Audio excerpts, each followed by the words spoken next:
A warning, this podcast discusses drug use, sexual abuse and suicide. So I had my first hit of meth when I was 17. Kia ora, I'm Amanda Gillies and today on The Detail, meth use in New Zealand. By the age of 21, I was smoking it every day. And the reality of the drug's brutal addictiveness. I never personally had to buy it. It was just always so easily accessible. I would wake up and my boyfriend would be blowing crack smoke in my face and give me a pipe. In fact, I used to use so much throughout the day. You'd be sniffing it, smoking it, drinking it, and by the time I was probably 26, I had infections everywhere. I was vomiting all the time. I was bleeding. It was like the poison in my body, it was rejecting it because I was ingesting so much. Today I talked to Emily Duncan about her meth addiction and recovery after news methamphetamine use is on the rise in New Zealand. Meth in the workplace is skyrocketing. Turns out we love meth. With wastewater testing showing Northland has the highest meth use per capita. And where we source it is changing. Social media and messaging apps like Snapchat and Messenger are growing in popularity as a way to buy and sell drugs in Aotearoa, New Zealand. It may not come as too much of a surprise that the gangs have significantly increased their control over the methamphetamine market. Now we've got national wastewater testing, and we basically found that the level of methamphetamine consumed basically doubled in the last 6 months. I think we're in a really dynamic drug supply environment at the moment. The frequency of methamphetamine use was going up, and the price, gram price, had declined by 38% over the last 5 years. We've got quite a massive increase in supply, and that's driving the price down. That's Professor Chris Wilkins talking about the latest Drug Trends survey, which provides an annual snapshot of the country's situation. Some of the other interesting results were the emergence of cocaine use. Also, we found increased use of social media to buy drugs, and that's been a trend that's been developing over a number of years, and that continued. And then a real concentration of gang selling of methamphetamine, particularly in the East Coast, Gisborne, Hawke's Bay, also Tauranga to some extent with cocaine. So, yeah, it's been a really interesting year. He'll talk me through more on that survey later in the podcast. But first, Emily Duncan's story of meth addiction and why the drug shouldn't be touched. She's now the clinical lead at the Grace Foundation, New Zealand's largest rehabilitation and accommodation service for people released from prison. And she's also just completed her Masters of Health Practice in Addiction and Trauma at Auckland University. It's a far cry from her former life. I had a very strange upbringing, and I went to about 13 different schools, 4 different countries. My parents were missionaries. I saw a lot of adversity very early on in life. I suffered from anxiety and from depression. And so I started looking for ways to escape, I guess, my emotions and my life at the age of about 14. So from those first initial years, I was smoking pot every day. I was binge drinking, smoking cigarettes, all the normal things in high school. But I also started to drop out of school, ran away from home. And when I experienced meth, it was that feeling of ultimate escapism. And it felt like I could use the substance to remain in control of my life. Obviously an illusion after a long period of time, but initially it felt like the solution to my problems. Talk us through that first hit, and for those who don't know what meth is and why it's so addictive, what was it like? So the first hit is the biggest rush anyone will ever get. And you're always chasing it, basically, and you never actually get that first incredible hit again. So what it does is that you use all your dopamine in that one hit and a lot of your serotonin. So you feel invincible. There's a clarity that comes to your brain because all these chemicals are exploding and it feels like you're in control and you feel empowered. So that feeling of being powerful and, like that, I feel like Superman, I feel like Superwoman, I can do anything, I feel confident, I can talk to anybody, and life is okay. Finally, life is doable and it's okay. So that feeling is very addictive. Now, if you're a person that has a bit of a dopamine deficit, or if you're a person that has been disempowered a lot in life, you've had abuse, especially sexual abuse, if you've had a lot of life adversity and you're constantly at a low with your dopamine levels in your body and your serotonin, or if you have emotional dysregulation, then that hit of methamphetamine is going to feel even bigger than the average person. And so in essence, then it becomes incredibly more addictive for those people who have suffered more of life adversity. Wow. And, we always think it's going to be the bad boys, the gang boys, the derelicts who take meth, but you're proof that it's not. Who is taking meth nowadays? I mean, everybody, everyone and everybody. It's very easily accessible. It's the cheapest it's ever been. And, back in the days, a long time ago now, but back in the day, I used to mix with several different groups of people throughout my drug years. And, one group of people were professionals. They had good jobs and had families, and they were, in the closet users. Then I would live with people that had no jobs, more gang associated. And, it would you're surrounded by dealers. Eventually, it proved too much for Emily, and when she courted death one too many times, she realised she wanted to live, just not the meth life. By the end, I was in and out of hospital. I'd OD'd several times. I was very suicidal, and I had to escape, basically, New Zealand. Yeah, so I didn't know how I was going to get out of New Zealand. But I knew I needed to. I was so sick and tired of feeling like death. I had so many different health conditions at the time. I was at 40 kgs, asthma problems, couldn't breathe properly. I just shaking in front of anybody. I just had no confidence being out in public. I was just absolute wreck. And so I knew I had to escape New Zealand. I had my phone, the police were following wherever my phones were, and my boyfriends were in and out of prison. So I managed to get hold of an ex-boyfriend who was in Australia, and he basically rescued me. So he said, come over and we'll sort it out. So I went over to Aussie. I was relieved to get off the hard gear, but my body took about 6 months before I could walk properly, talk properly, gain some weight back. My anxiety slowly started to reduce, but my depression and my mood swings were really intense. And so probably for that year, even though I was off the hard gear, I couldn't sleep without pot. I needed pot to keep balanced and regulated. I would have anxiety attacks still. I still tried to attempt suicide a couple of times. And so it wasn't until the end of that year that I realized that I had major issues that I needed help with. And so at that point, I checked myself into rehab over there. And what difference did that make? How did that turn your life around? Oh, it was amazing. I mean, I fell in love with recovery. I developed my faith. I saw that healing was possible, that I had self-worth, I had strengths, I was actually a good person. I wasn't a bad person. I just needed to work through my issues. I guess I got high on life, which, is actually a thing in rehab. And I just fell in love with recovery. And so I stayed on board in the recovery sector in Australia, and I was there for 10 years and ended up helping other people and realized that I guess this was my purpose, this is my calling. I could turn my pain into purpose and be a vessel of healing for others. Do you have ever any temptation? Are there moments where you think, oh, I could do with that hit again? Or how do you just keep it right out of your life?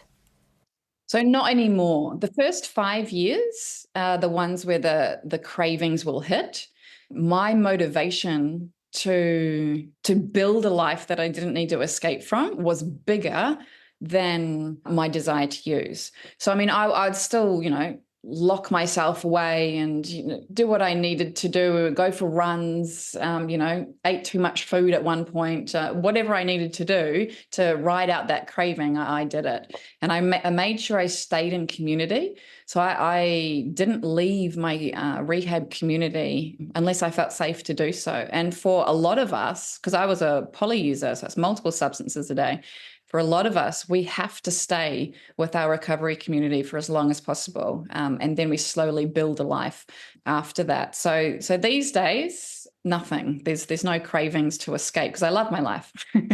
I love that. Yeah, I've healed all my triggers and I live a lifestyle of healing, a lifestyle of discipline, of routine, of healthy relationships.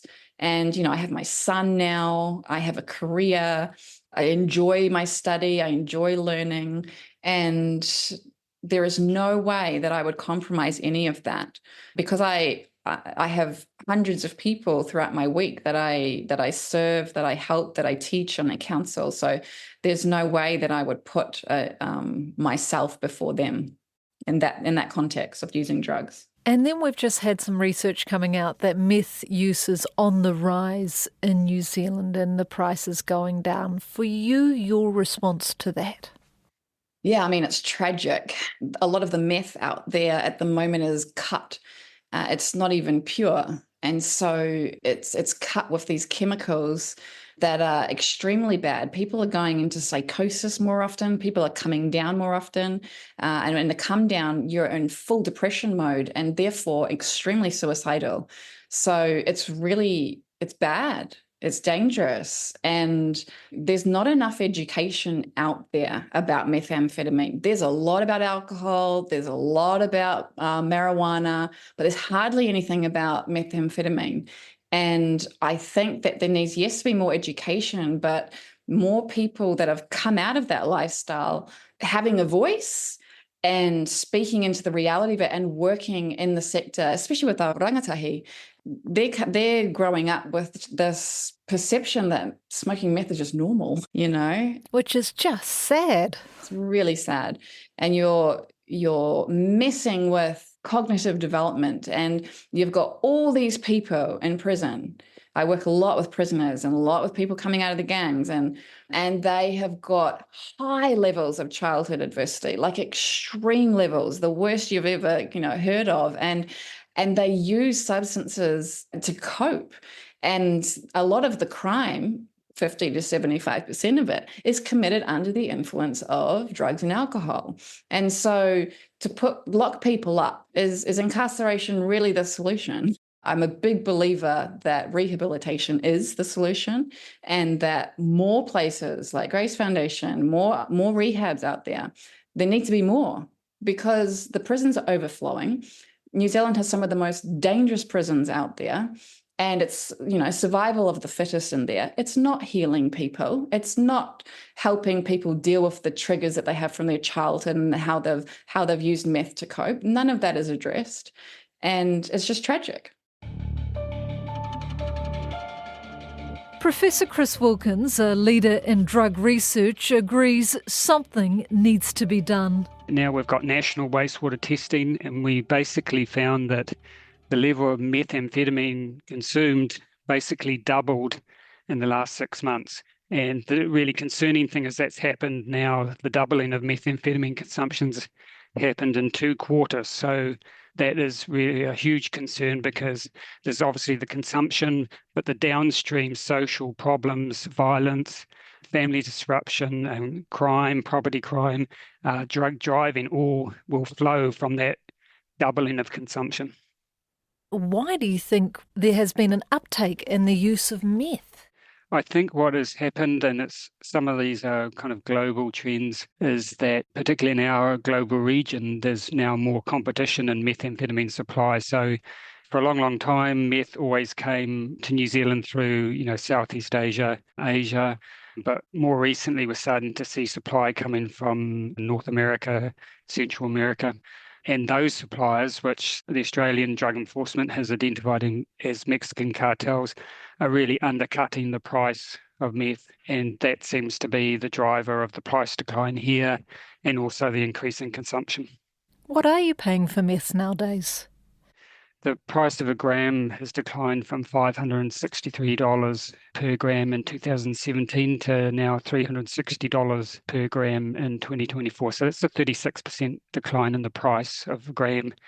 As everyone's aware, that was a time when there was a lot of inflation and cost of living crisis. So definitely meth was one of the things that instead of going up was going down. How young? Do we know how young people are when they're taking up meth nowadays? They can be really young. I mean, the typical use pattern is that people come to meth a little later. They often start with cannabis and things like that, and then transition through to meth, but it depends on supply and availability. So some neighbourhoods or regions where there's high meth use, then meth is just the drug that's available. So young people get involved in it much younger. Accessing it from social media. Talk us through this and how problematic this is.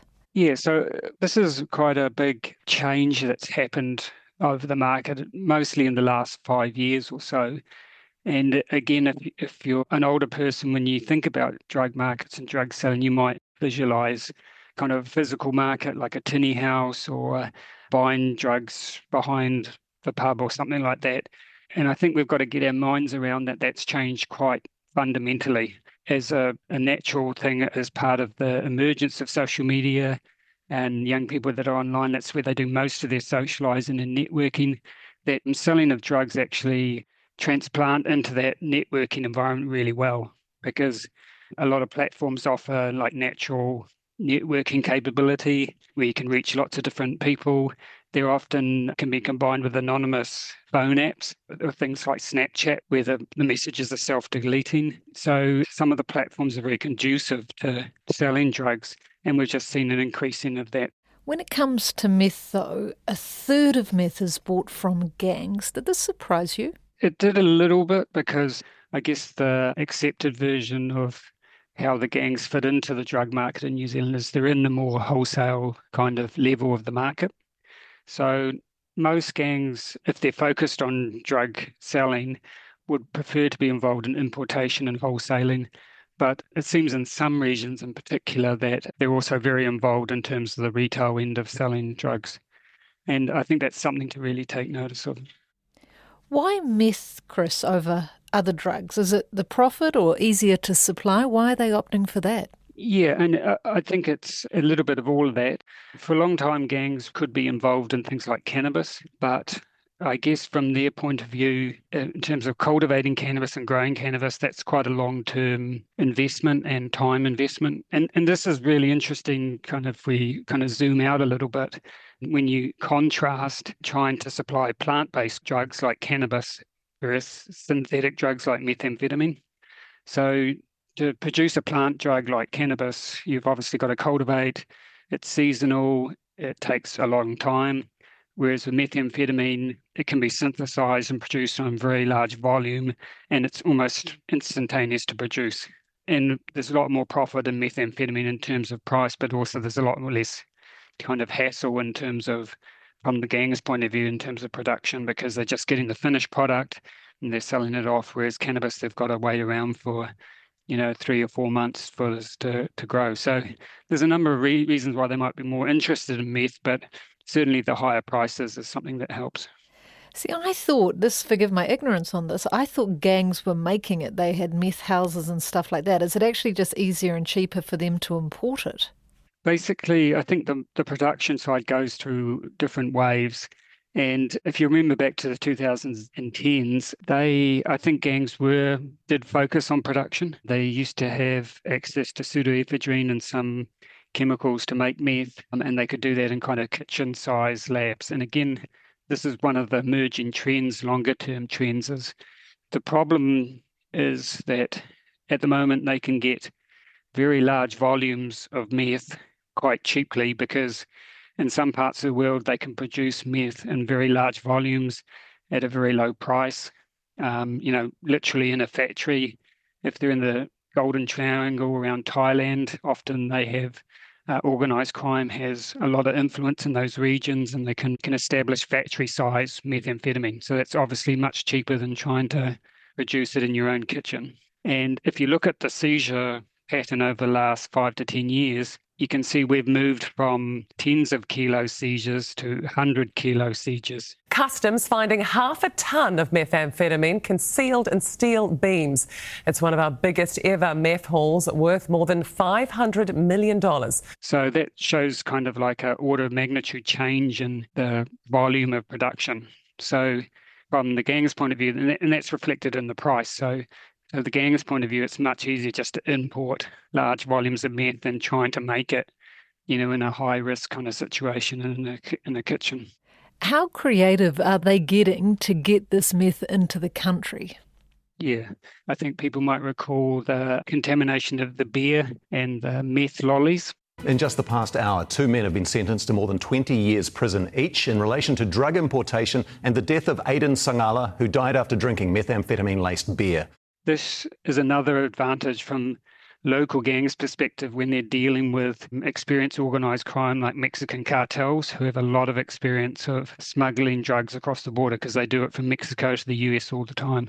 So it's become more sophisticated when they can put meth into different household products or construction material, and that takes a certain level of expertise that the cartels have that establishes the relationship between them, and they can become really sophisticated and difficult to detect.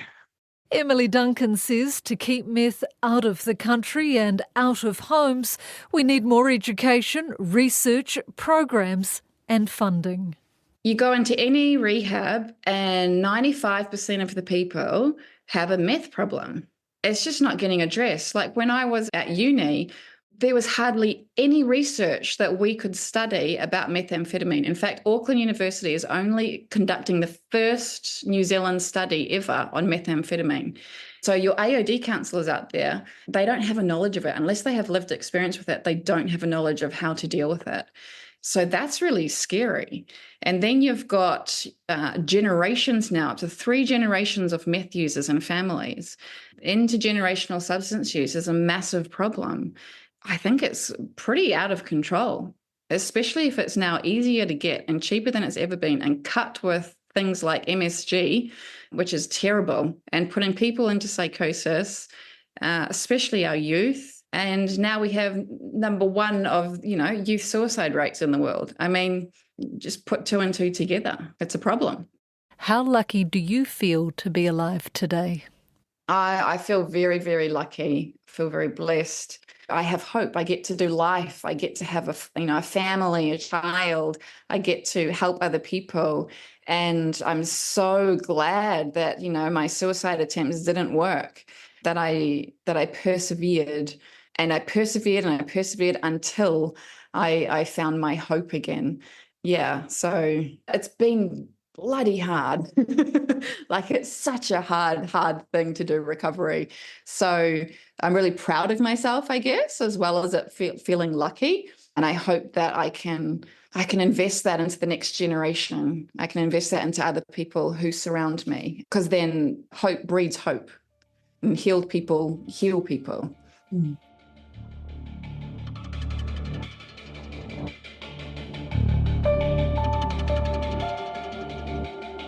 That's all for today. The Detail is a newsroom production supported by RNZ and New Zealand On Air. Thank you to Emily Duncan and Chris Wilkins. This episode was produced by Gwen McClure and engineered by Mark Chesterman. I'm Amanda Gillies. Matua.